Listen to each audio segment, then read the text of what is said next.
Hey, my name is Mark Barbie. I'm here to talk about my soul journey. And, I'll start off by explaining why I became a teacher. Um, I started out wanting to be, a professional baseball player, and then I wanted to be a lawyer. And then when I graduated high school, I wanted to be a firefighter. So I became an EMT. I wanted to help people. And, I worked as an EMT and then I worked at the fire station and I decided that it wasn't something that I could see myself doing for the next 30 years. So I decided to go back to school and get my degree. And I still wasn't quite sure what I wanted to do. So I began coaching baseball and I fell in love with it. I always loved baseball, but I realized that that was what I was meant to do. And then I still didn't know what I was going to do to make money, though. I was always under the assumption that there's no way I could survive as a teacher. And then I had somebody talk to me about them becoming a teacher and coaching baseball and how he's fine and he makes enough money to live and everything. So I was like, okay, maybe I can do this. And then I was like, but I don't know if I could be a teacher. And then my mom told me one day, she's like, you are a teacher. You teach every day when you coach.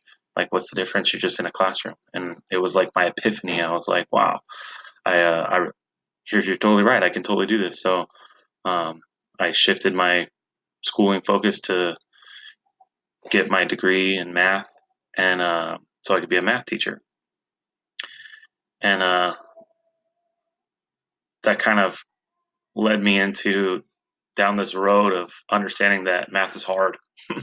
And I'm kind of I was kind of struggling when I got up into theoretical math and all this stuff. So uh, I was kind of like, what am I going to do now? And then I somehow somebody told me that I didn't actually need a degree in math to teach math.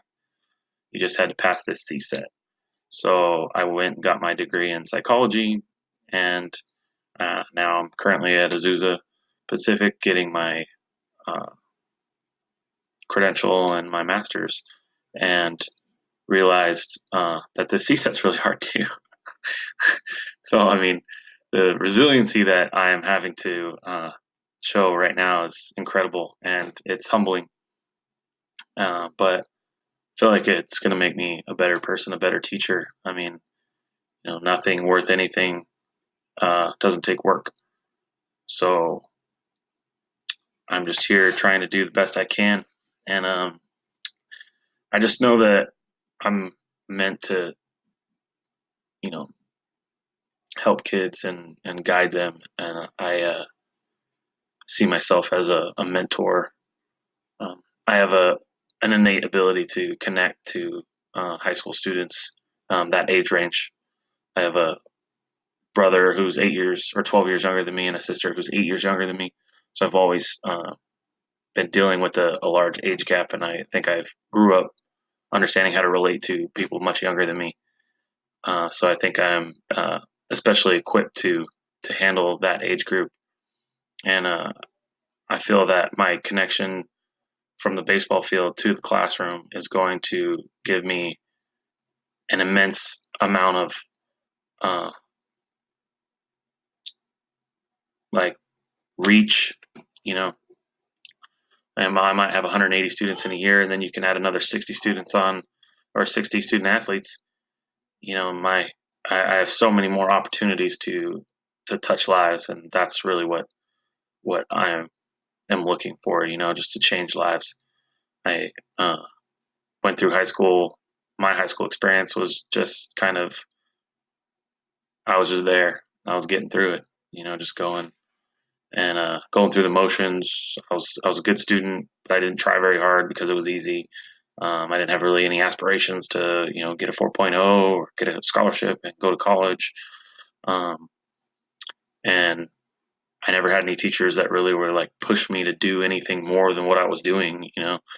I was just another one of those kids in the middle that tends to slip through the cracks, and everybody's focusing on the really, smart kids or the really bad kids.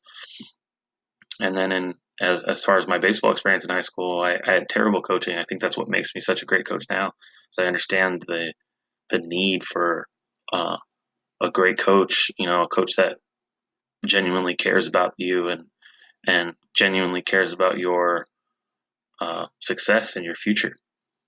So I take those things that impacted me in my life, and I take the negatives, turn them into a positive, and I use it as fuel to do what I'm going to do. I believe that as a teacher, I'm going to run into several situations that I'm not going to be prepared for or really want to be in. But I believe that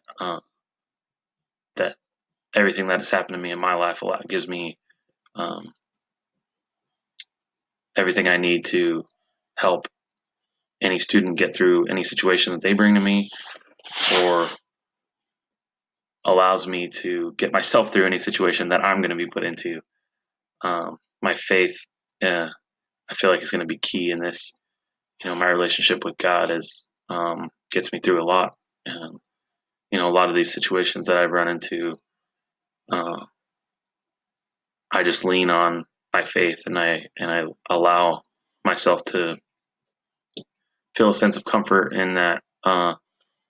He's always got a guiding hand on me, and I'm always going to come out the other side. Hopefully a better person for whatever struggles I am currently going through. So um, this wisdom, I hope, is something I can impart on students and let them know that all their situations may not be you know the end of the world.